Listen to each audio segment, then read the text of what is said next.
Well, the callous response to the murder of a health insurance executive in New York City last week has stunned many. But even more stunning is how many are not surprised by just how harsh the reaction has been. Here to talk about it and other medical headlines, we're joined as we are every month by Dr. Joe Sirven, a Mayo neurologist and host of the Saturday WJCT program, What's Health Got to Do with It? Hi, Dr. Joe. Hey, Ann, how are you doing? Great. Nice to have you back. Great to be here. And thanks for bringing all the treats this You morning. bet. Not as healthy as some might think for a doctor of your stature, That's a but secret right now we're sharing with okay. everyone. All right. So Dr. Joe, this is actually a very, dark subject. There's been a lot of reporting that's been done on the messages on social media, the fact that the murder of Brian Thompson, instead of eliciting sympathy, it really opened the floodgates for an outpouring of rage. What are you hearing on your end? Yeah, what I'm hearing is I have been a little taken aback when I talk about this, even with colleagues and others. On one level, no one is condoning murder. Let me start there. But it's opened this door about how angry everyone is about the insurance system in the US, specifically about uh, prior auths, the denial, the way patients are upset. I know I've seen like the things on social media, they're just heart-wrenching stories of just bad things done when care is denied. From colleagues, healthcare workers, all I get is a lot of just anger, the same type of anger over the fact that they can't deliver that care or that things have happened. Um, I've been. It just seems like an inflection point is the way I'm looking at this. Of if this isn't a moment to be doing something differently, I don't know what is.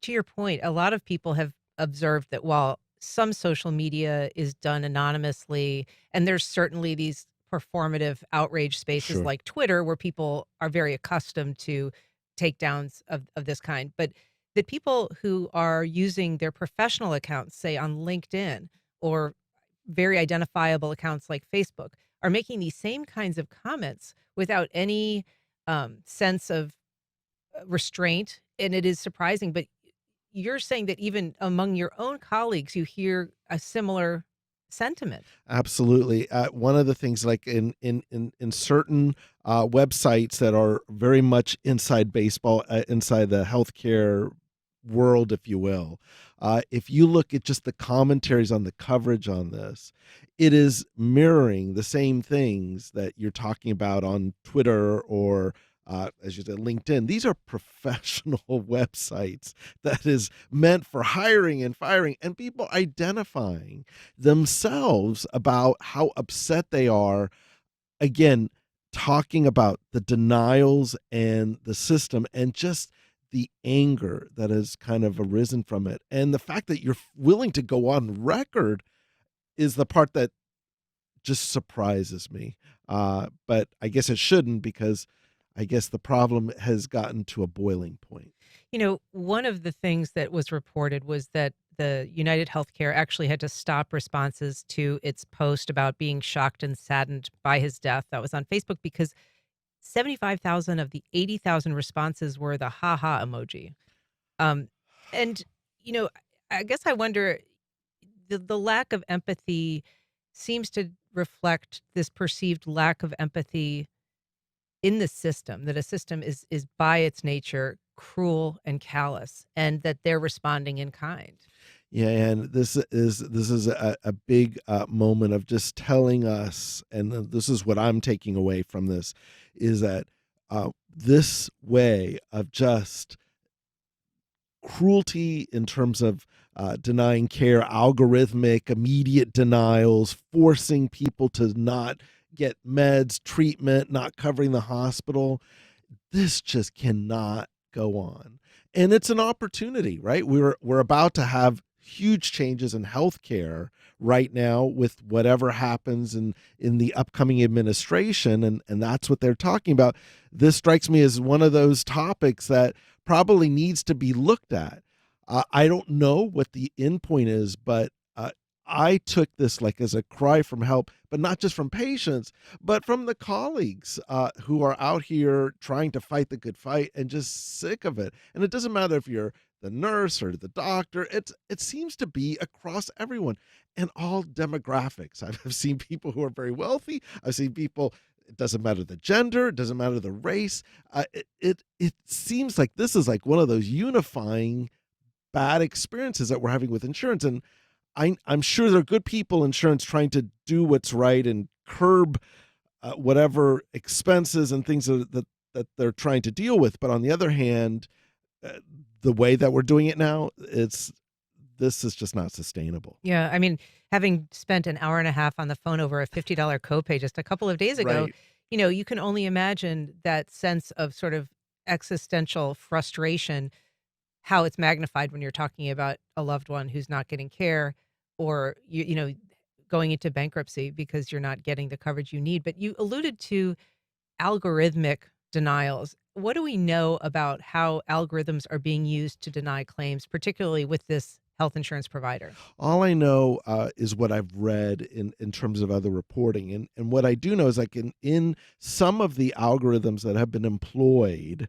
by that company, United Healthcare, they, at least per reporting, have mentioned that they had almost automatic denials in certain situations, a lot relating to hospitalizations. I think in one case it hit closer to home as a neurologist. If for acute stroke care, they didn't. There was a denial for some of the extra days that one may need just to kind of get on their feet. This is a stroke, for goodness sake.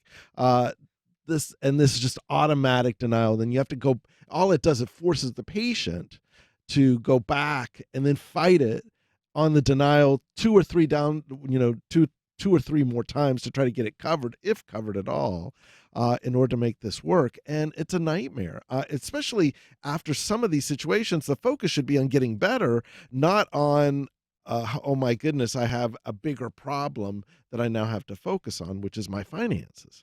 Um, but this rate of denial, I mean, this particular insurance company, UnitedHealthcare, has more than double the industry average and is the highest when it comes Correct. to denying claims, which obviously magnifies people's perceptions of being wronged.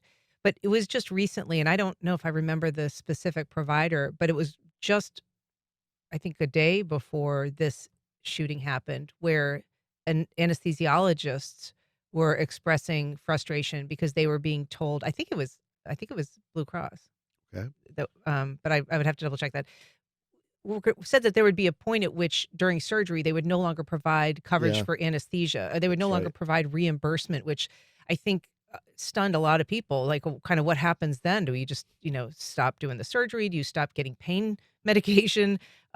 Is the doctor going to be forced to hurry up? I believe that they walked that back. Yeah, now I'm you now I just recall what you're talking about because that just came out literally just less than a week ago. This is another example of one of those situations when, as we get into this arguments between providers and coverage, as well as other, that there are people involved, and sometimes when you do a hard line in the sand, uh, that doesn't always work out in things that cannot have that are very nuanced and complicated, like anesthesia or any other type of condition, or rehabilitation, or mental health for that matter.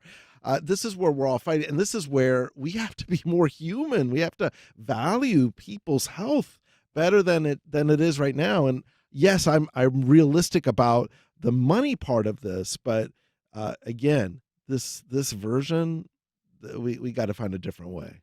If you're just joining us, we're talking to Dr. Joe Sirven, a Mayo neurologist and the host of What's Health Got to Do with It on Saturday at 4 on WJCT. We were talking about the reaction to the murder of United Healthcare's CEO.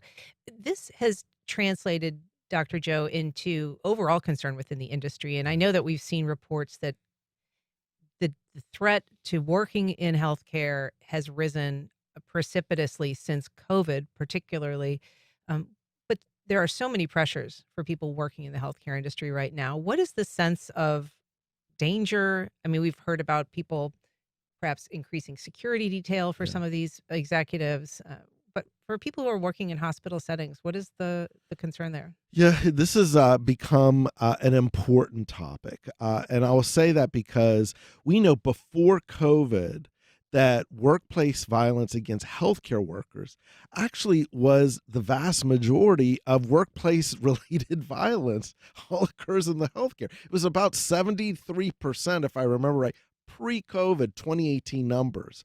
After 2018, during COVID, when vaccines, mask mandates, all that stuff started going up, the anger started rising. And now it has become a huge element.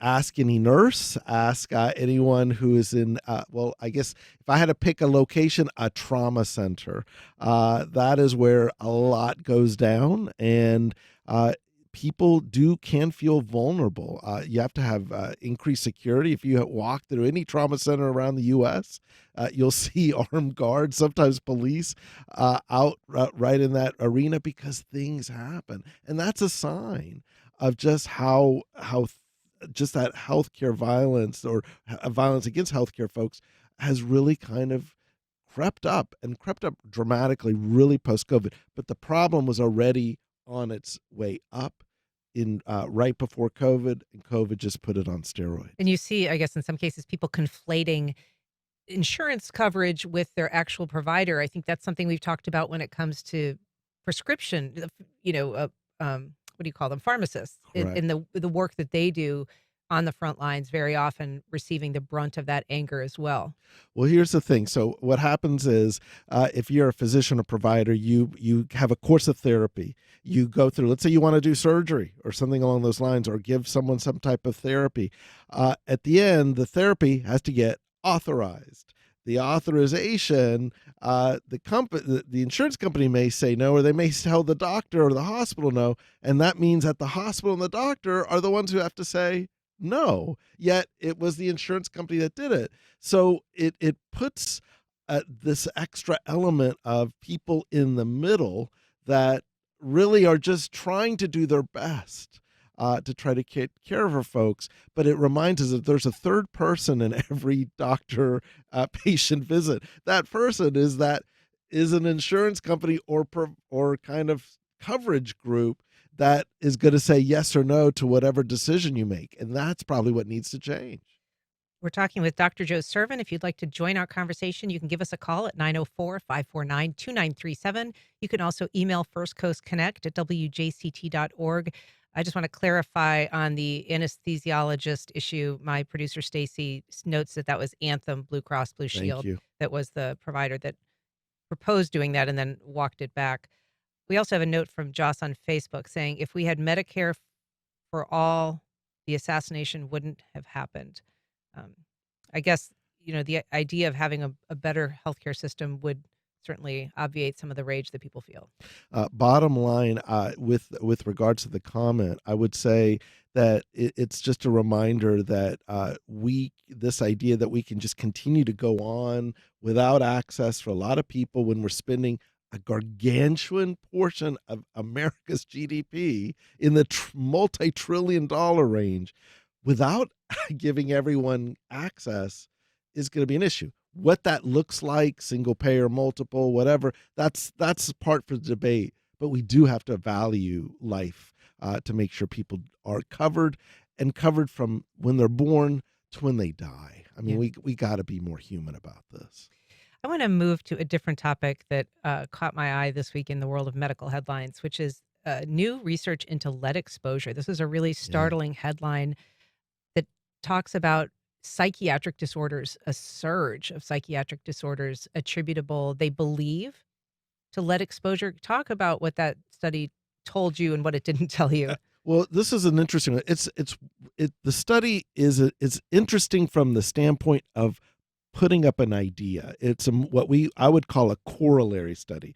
That is, they looked at the number of cases of mental illness defined by many different type of conditions that would fall under it, and then looked also at when leaded gasoline stopped and or was added to see what, if any, connection there was. And they did find that, lo and behold, there seems to be at least similar lines going up. Mental health issues going up, the leaded emissions also going up.